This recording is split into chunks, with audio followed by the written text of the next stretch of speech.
A major Sunday afternoon announcement about the FBI investigation into the Hillary Clinton email scandal.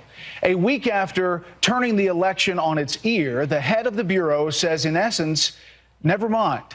Director James Comey today issuing a letter saying, based on his agent's review, he has not changed his conclusion expressed in July on the investigation into Clinton's handling of classified emails. Here's how he phrased it back then.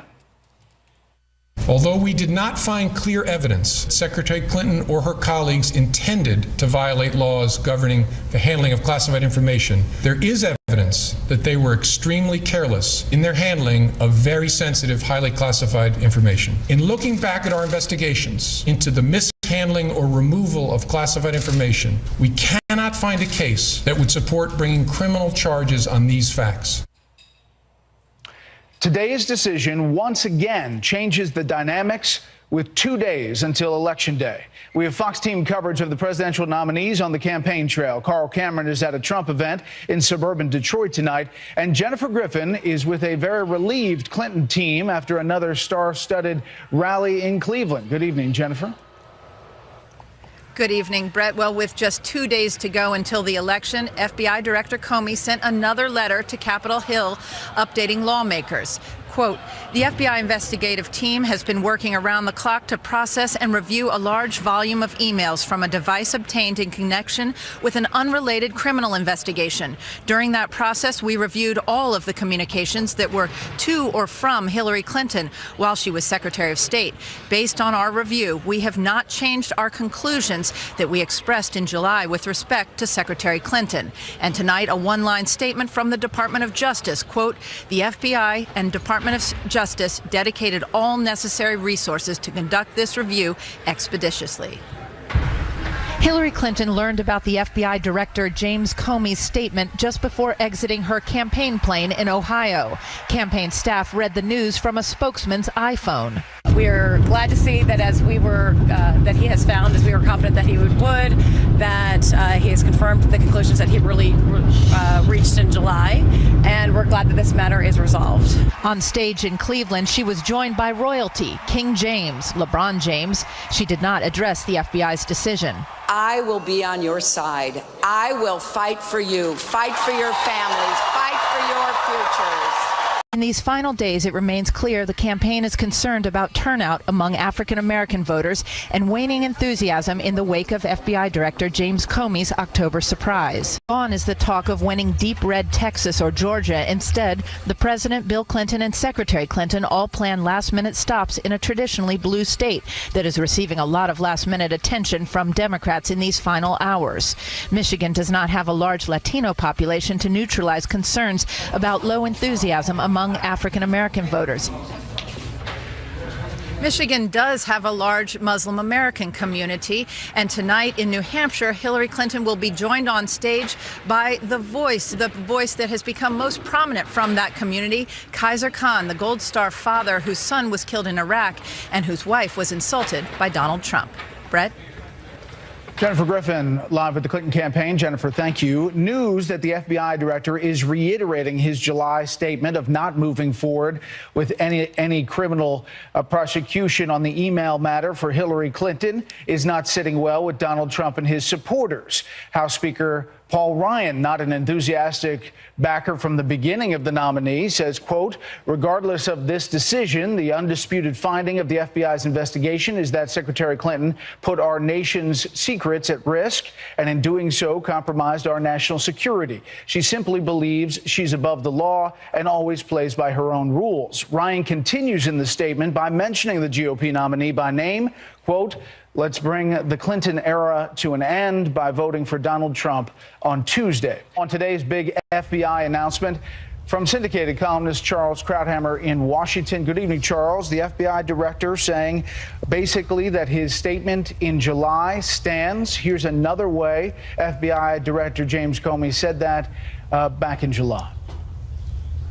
Certainly, she should have known not to send classified information. As I said, that's the definition of negligent. I think she was extremely careless. I think she was negligent. That I could establish. What we can't establish is that she acted with the necessary criminal intent. So not moving forward on the email issue, recommending for a prosecution. Your thoughts today on this news and its impact?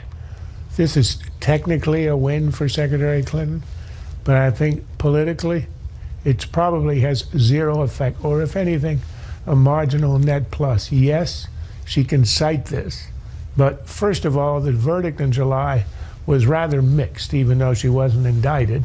It was gross negligence, and you can, as you saw in the statement from Paul Ryan, that's enough to make a case against her. The second thing is it comes too late. In 32 hours, they're going to open the polls in Dixie Notch, New Hampshire. This is not enough time for this to be processed and for the exoneration, to the extent it is, to be sort of accepted and become part of the landscape. You need more time. Had this happened, look, she lost 10 days. Since the bombshell announcement 10 days ago, she has lost altitude everywhere, and that accounts for the fact that there's so many swing states hanging in the balance. That was not so before his announcement. Those 10 days are lost. All the argument, all the case made against her in the 10 days are not erasable, and they have had their effect. So I think, if anything, yes, it's a talking point, but no, at this point, it might perhaps stop the bleeding to some extent in some places. But at this point, I don't think it has an effect of any real importance for the ultimate outcome. Democratic Senator Dianne Feinstein released a statement tonight in which she says the October surprise that came only 11 days before Election Day has unfairly hurt the campaign of one candidate and changed the tenor of this election. Today's letter makes Director Comey's actions 9 days ago even more troubling. There's no doubt that it created a false impression about the nature of the agency's inquiry. I believe the Justice Department needs to take a look at its procedures to prevent similar actions that could influence future elections. Well, she's right in one respect. This will never happen again.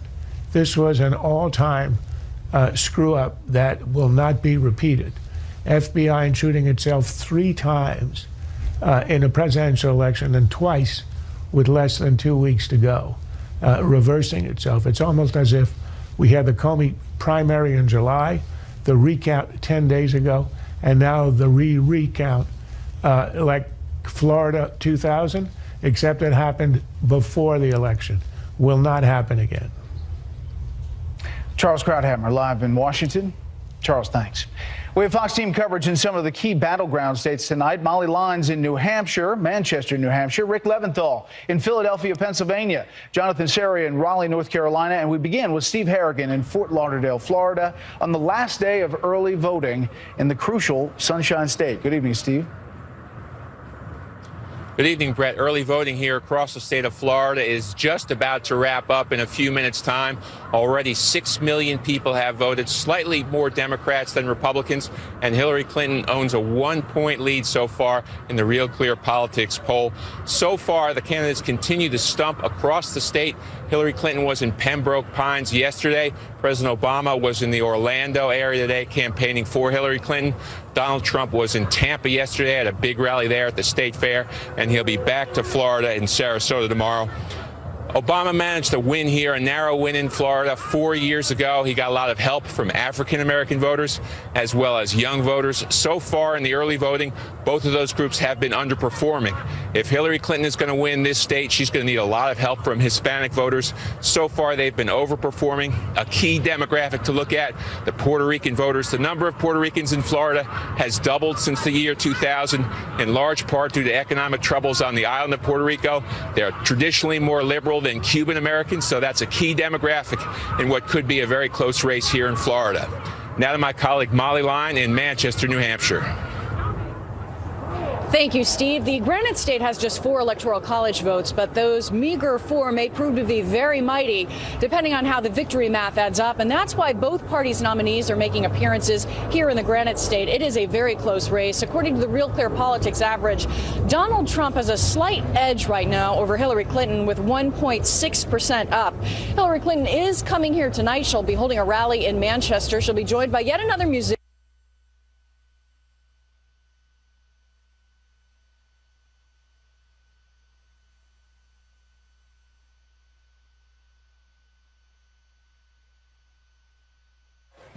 Okay, bye, Brett.